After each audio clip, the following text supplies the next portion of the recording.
శ్రీమద్భాగవతం. శ్రీమద్భాగవత గ్రంథానికి నమస్కారం.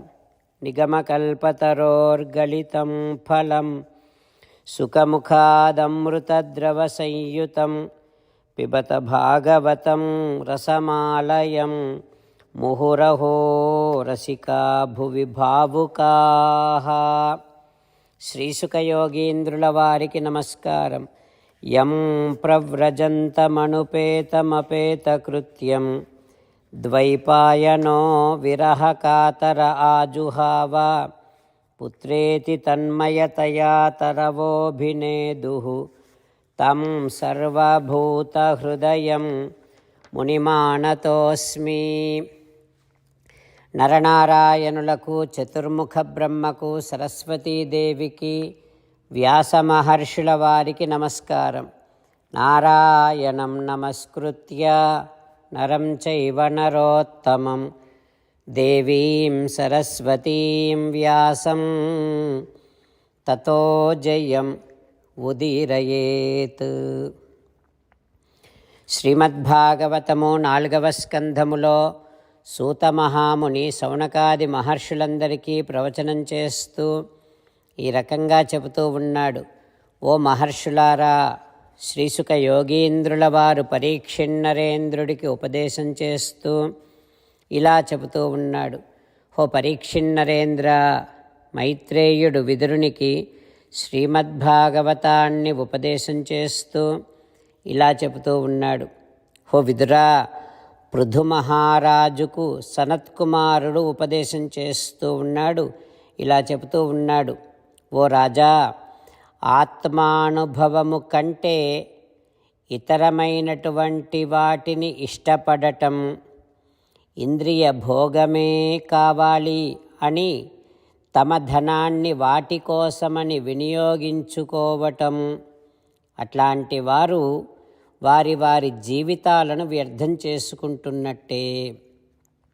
వారు తర్వాతి జన్మలో నీచ జన్మలు పొందుతారు. ఓ రాజా, మోక్షానికి అవరోధాన్ని, ఆటంకాన్ని కలిగించేటటువంటి తమోగుణాన్ని తగ్గించుకోవాలి. ధర్మార్థ కామ మోక్షాణం తత్రాపి మోక్ష ఏవార్థ ఆత్యంతికతయా. ధర్మార్థ కామ మోక్షములు అనేటటువంటి పురుషార్థములలో మోక్షమునే ముఖ్యమైనదిగా స్వీకరించాలి. ఓ రాజా, సమస్త జీవులలో హృదయ మందిరములో ఉన్నటువంటి పరమాత్మను తెలుసుకోవడానికి సదా ప్రయత్నము చేస్తూనే ఉండాలి. యత్పాద పంకజ పలాస విలాస భక్త్యా. శ్రీమన్నారాయణుడి పాదపద్మ సేవలో ఎల్లప్పుడూ నిమగ్నమై ఉంటే కర్మవాసనలు సులభంగా తొలగుతాయి.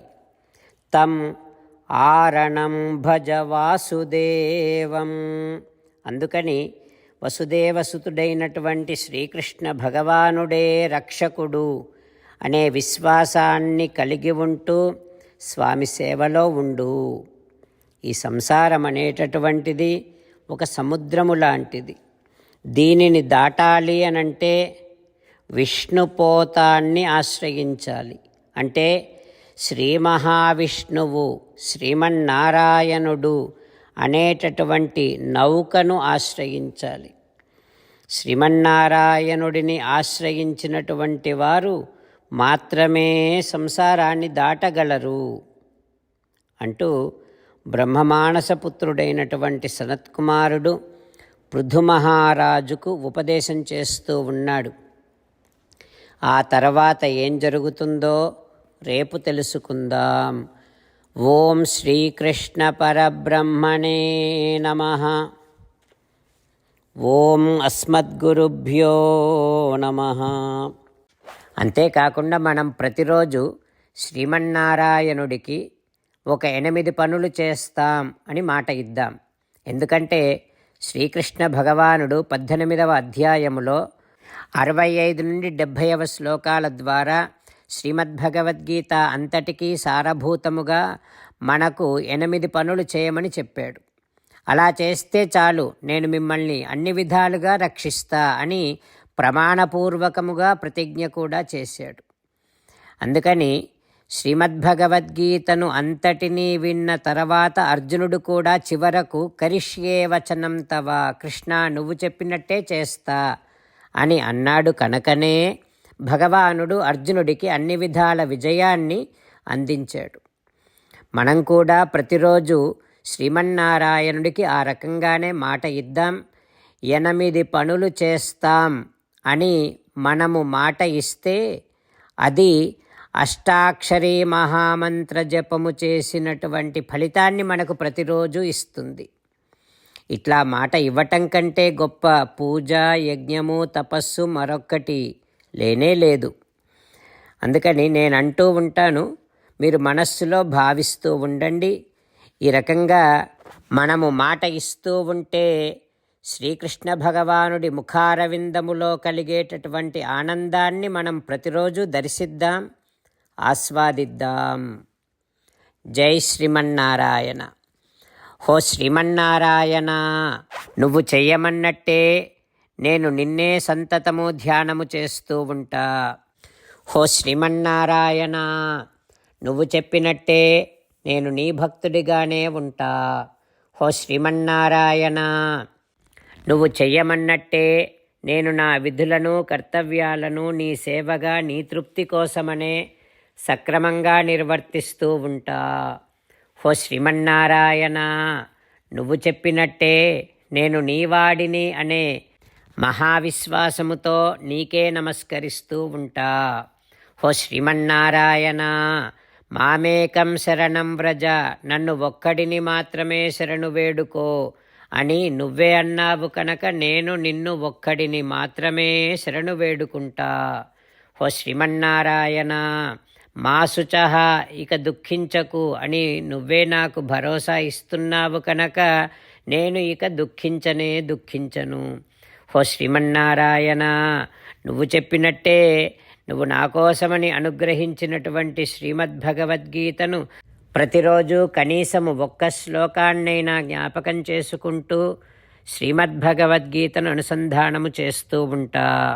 హో శ్రీమన్నారాయణ, నువ్వు చెప్పినట్టే నువ్వందరి కోసమని చెప్పినటువంటి శ్రీమద్భగవద్గీతను తెలియని భక్తులందరికీ తెలియచేసే నా వంతు ప్రయత్నాన్ని నేను నిరంతరము కొనసాగిస్తూనే ఉంటా. హో శ్రీమన్నారాయణ, నేను నువ్వు చెప్పినట్టే చేస్తా, నీకు నచ్చినట్టే ప్రవర్తిస్తా, నీకోసమే పని చేస్తూ ఉంటా. కరిష్యే వచనం తవ. జై శ్రీమన్నారాయణ. భక్తులకు ప్రత్యేకమైనటువంటి విజ్ఞాపన. మీకు అన్ని విషయాలలో వెంటనే మంచి ఫలితాలు రావాలి అనంటే ప్రతిరోజు 1 నిమిషం వెచ్చించి నారాయణాస్త్రాన్ని చదవండి. ఇక మీకు తిరిగే ఉండదు. నారాయణాస్త్రాన్ని పొందడానికి మీరేం చేయాలంటే నారాయణాస్త్రం అనే వెబ్సైట్కి వెళ్ళి మీ పేరు, మీ ఈమెయిల్ ఇస్తే మీ ఈమెయిల్కి నారాయణాస్త్రం PDF వస్తుంది. అందులో ఒక రామాయణ శ్లోకం, ఒక గీతా శ్లోకం, ఒక విష్ణునామం ఉంటాయి. ఆ 3 కలిపి నారాయణాస్త్రం అంటాం. ప్రతి ఒక్కరికి వేరువేరు శ్లోకాలను ఇస్తున్నాం.